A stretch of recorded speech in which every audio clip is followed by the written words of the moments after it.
So Deltarune chapters 3 and 4 came out recently, and that inspired me to make a video about cool music theory in Toby's music. So that is what this video is. I will split this video into chapters, each tackling a specific cool thing that Toby does. In this video I will mostly use Deltarune music, but I will also use some Undertale songs. So without further ado, here is... Toby Fox music is good and has cool music theory, I think.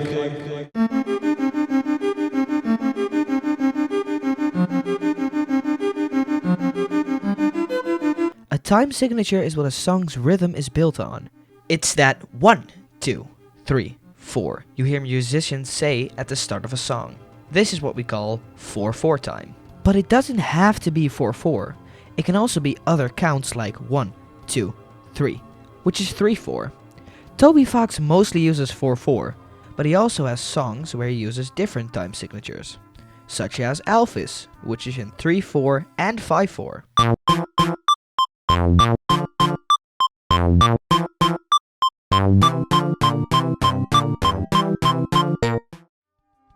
5/4 is a pretty unusual and off-balance time signature, which fits well with Alphys' unusual character. You also have songs like The Legend that start in 4/4 but have sections in 3/4.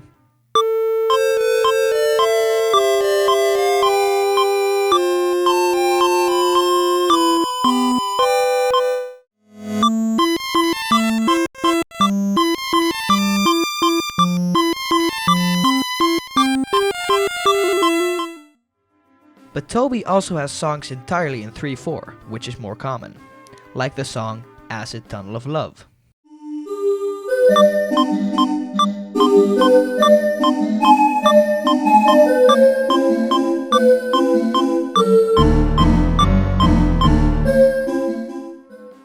Three/4 makes a song sound very waltzy, which I think fits the location where it is played.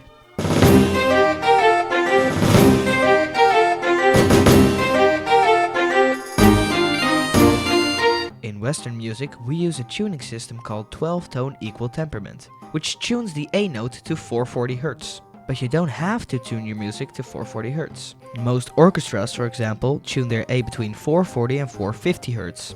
And Toby Fox also does this in some of his songs, such as Asgore. This is Asgore tuned to 440 Hz.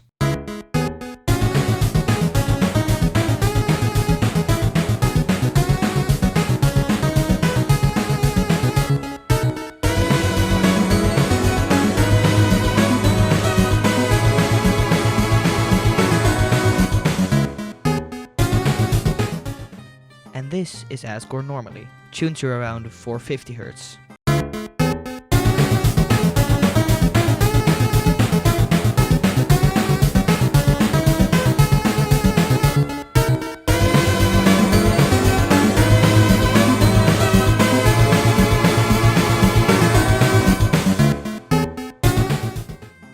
Hear the difference? Toby also does this with the song Flashback Excerpt. This is Flashback Excerpt tuned to 440 Hz.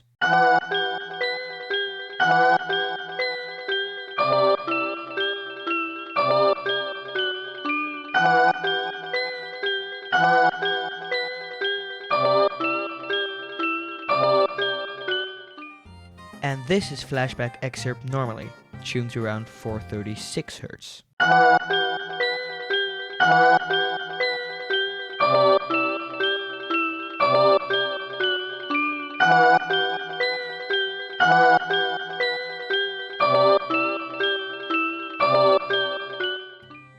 Hear it now? If you don't, I'll give you one more example. Second Sanctuary. This is Second Sanctuary tuned to 440 Hz.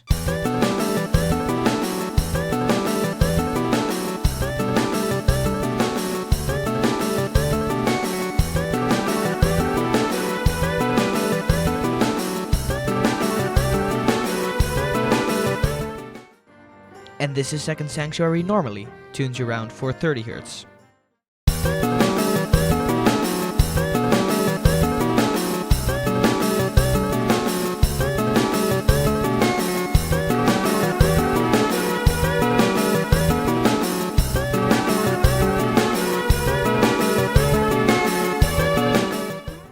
If you still don't hear the difference, it doesn't matter. Different tuning can be hard to hear. But hey, I still think it's cool.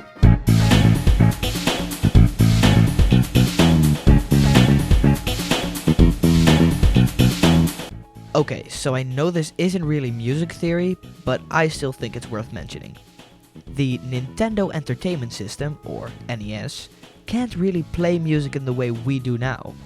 So instead what it does is it generates music on the fly by playing back a sequence of notes with its sound processor. But due to limitations, the NES can only play up to 5 noises at a time. 2 pulse channels for melodies, 1 triangle wave for bass, 1 noise channel for percussion, and 1 channel for samples. So game composers had to get creative by arpeggiating chords and modifying the duty cycle. And Toby Fox has some songs in the Deltarune OST with those same limitations to pay homage to those classic titles, such as the song Adventure Board.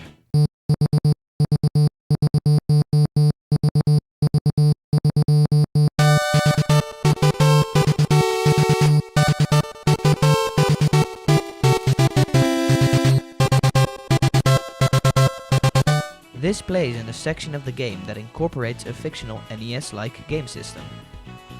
Another song that plays in that segment is Raft Ride.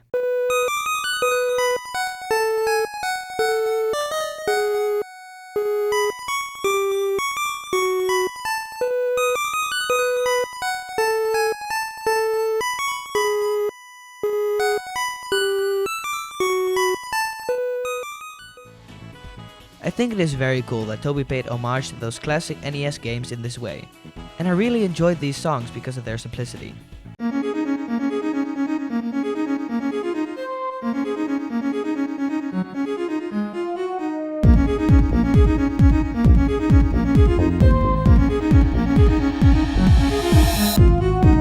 Then we get what Toby is probably most known for, his use of leitmotifs. A leitmotif is a musical motif associated with a particular character, location, or idea in a movie, show, musical, or even a video game. Toby loves, and I mean loves, to use leitmotifs. So I am going to explain some that I think are very cool.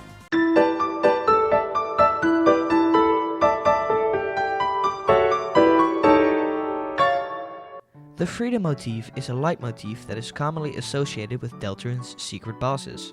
It appears in 4 boss themes and is probably Deltarune's most well-known leitmotif.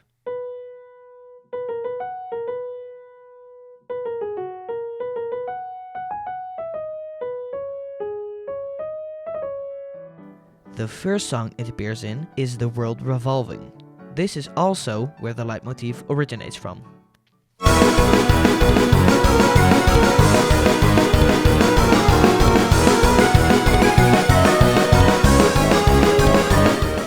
Then, the second time it appears is in the song Big Shot. This was also the first time that the term freedom motif got coined.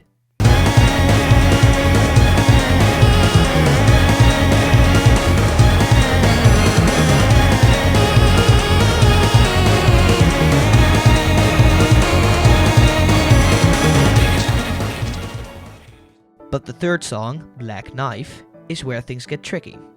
At the time of writing this, the freedom motif has not yet been found in the song. But this song does quote another part of the world Revolving.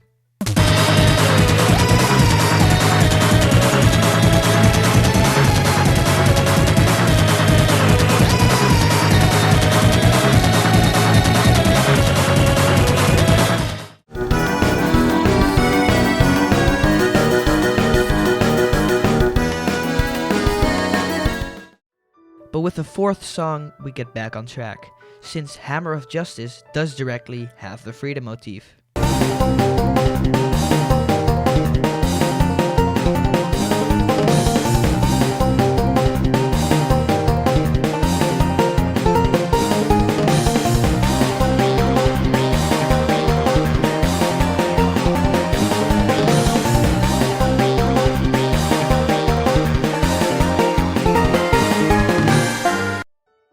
But now that I mentioned Hammer of Justice, I want to quickly mention another motif that it uses.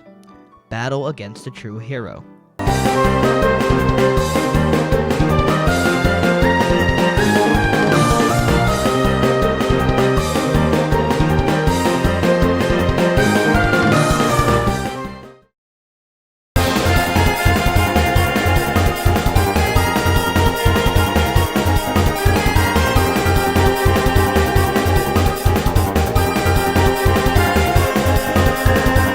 Now this could just be because the fight in which Hammer of Justice plays uses the same mechanics as the fight in which Battle Against the True Hero plays.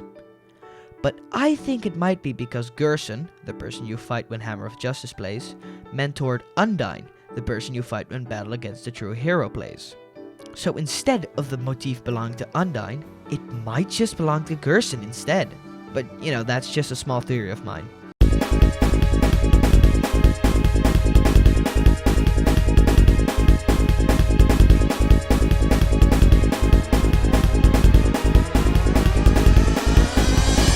This motif is associated with the character Tenna. Tenna is the main antagonist of the 3rd chapter of Deltarune. The leitmotif sounds like this.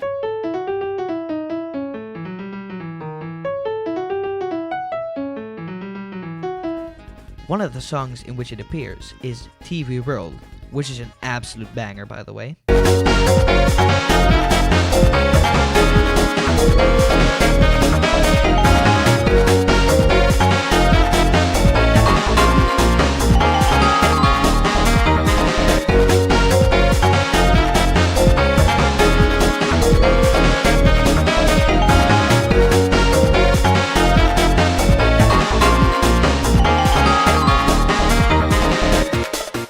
Another song in which this motif appears is Quiz.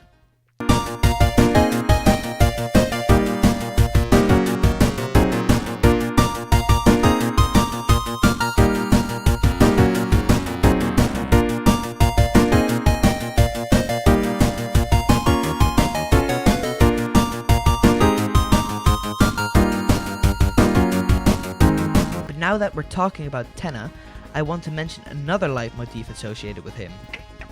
This leitmotif originates from Deltarune's 2nd chapter and is also associated with the character Spamton.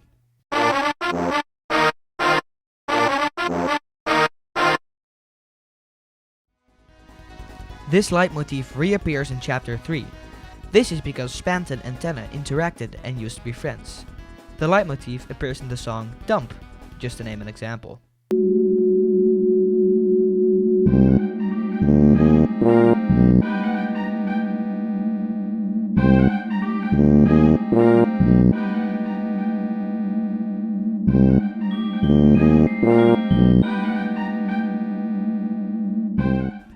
I really like that Toby went out of his way to include this motif in chapter 3, so it feels more connected to chapter 2.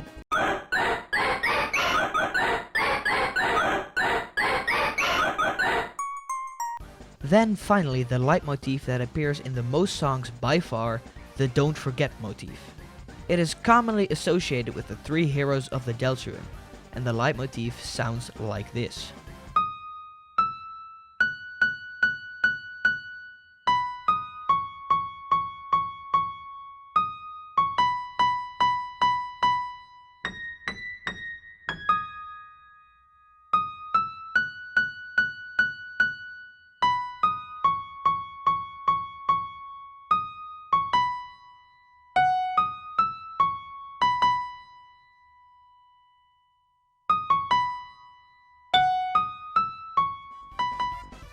It originates from the song Don't Forget, which is the credit song of chapter 1. And the light is running low, and the shadows start to grow, and the places that you know seem like fantasy. It also appears in the song From Now On, Battle 2.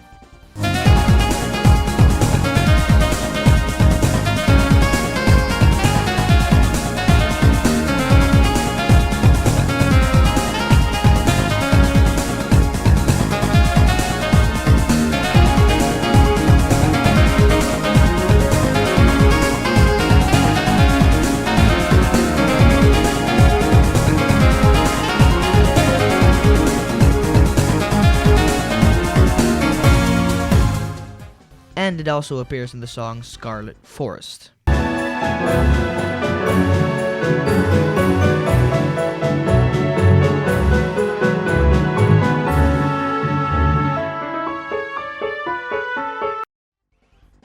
I really love how Toby uses the Don't Forget motif in basically every song in the OST. It really ties the OST together in my opinion.